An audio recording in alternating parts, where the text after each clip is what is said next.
Nama saya Nemesia Celsiananahi dari kelas 11D.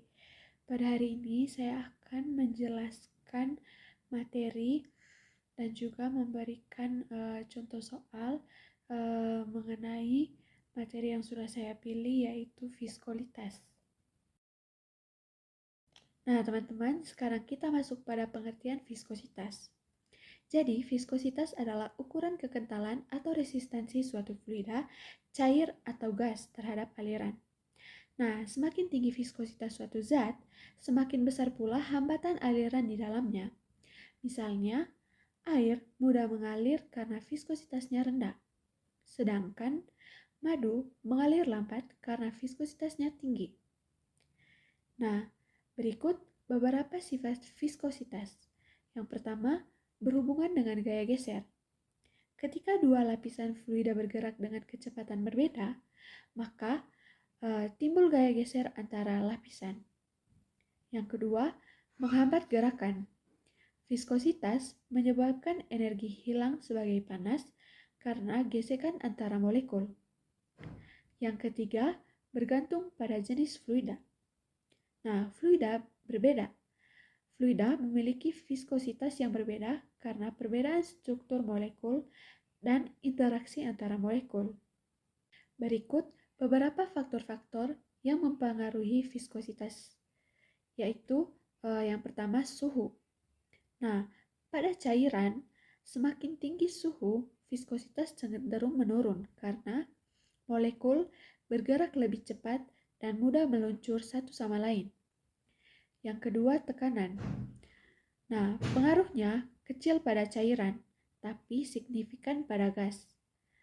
Peningkatan tekanan bisa meningkat viskositas gas karena molekul menjadi lebih rapat. Yang ketiga, ukuran molekul. Besar dan panjangnya biasanya menghasilkan fluida yang lebih kental karena lebih banyak terjadi gesekan antara molekul. Nah, berikut ada beberapa jenis fluida berdasarkan viskositas. Yang pertama, fluida Newtonia. Nah, viskositasnya tetap walaupun diberi gaya geser. Contohnya, air, alkohol, dan sebagian besar cairan murni. Yang kedua, fluida non-Newtonia. Nah, viskositasnya berubah bergantung gaya dan atau waktu. Contoh, darah, pasta gigi, saus tomat, dan slime. Nah, beberapa fluida non-Newtonia menjadi lebih encer saat diberi gaya atau lebih kental. Nah, berikut ada pengukuran viskositas. Nah, viskositas dapat diukur menggunakan alat yang disebut dengan viskometer. Nah, teman-teman, saya memiliki beberapa jenis viskometer. Yang pertama, Ostwald. Nah, alat ini digunakan untuk mengukur waktu alir fluida antara dua titik. Yang kedua, rotational. Nah, alat ini digunakan untuk mengukur torsi yang diperlukan untuk memutar silinder di dalam fluida. Yang ketiga ada falling ball. Nah, ini digunakan untuk mengukur kecepatan bola yang jatuh dalam fluida. Nah, berikut ada beberapa aplikasi viskositas dalam kehidupan sebagai berikut. Yang pertama, industri makanan.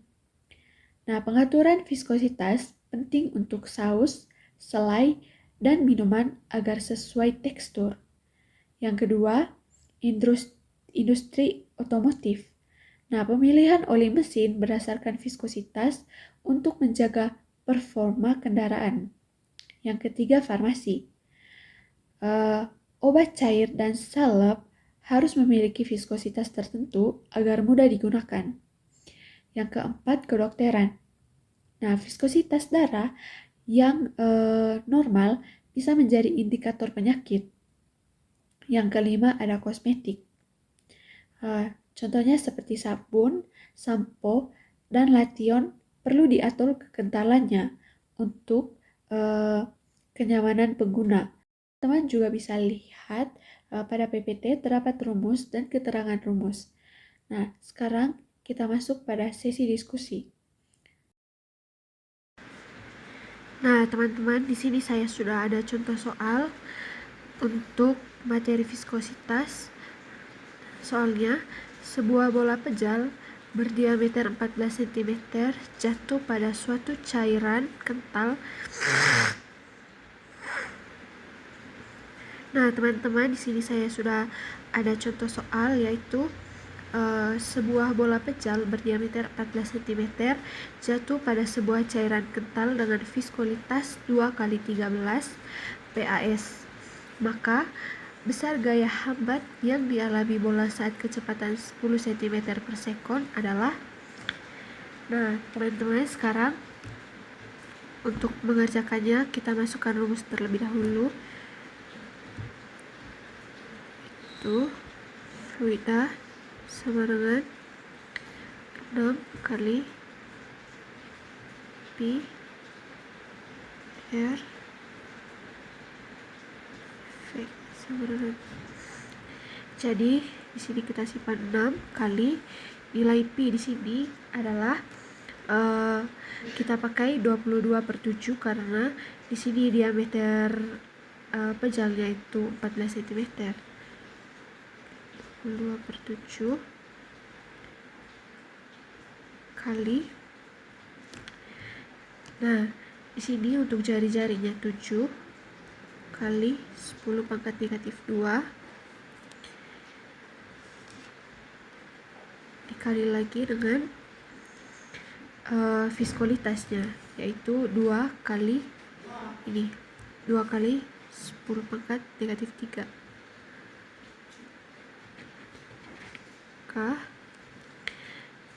dan yang terakhir yaitu kecepatannya 10 cm kali 10 pangkat negatif 2.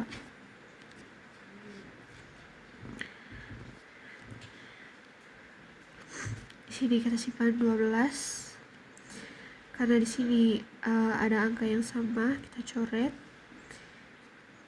12 kali 22 kali. Nah, di sini kita jumlahkan pangkatnya, yaitu pangkat negatif 2 dan negatif 3 jadi 5. Jadi di sini pangkat negatif 1 berarti dia menjadi 10 pangkat negatif 6 Newton sama dengan 12 kali 22 264 kali 10 pangkat negatif 6 Newton. Jadi kita buat ini jadi 2 pangkat 64 kali 10 pangkat negatif 6 Newton. Sudah. Jadi ini adalah hasil dari soal yang sudah saya buat.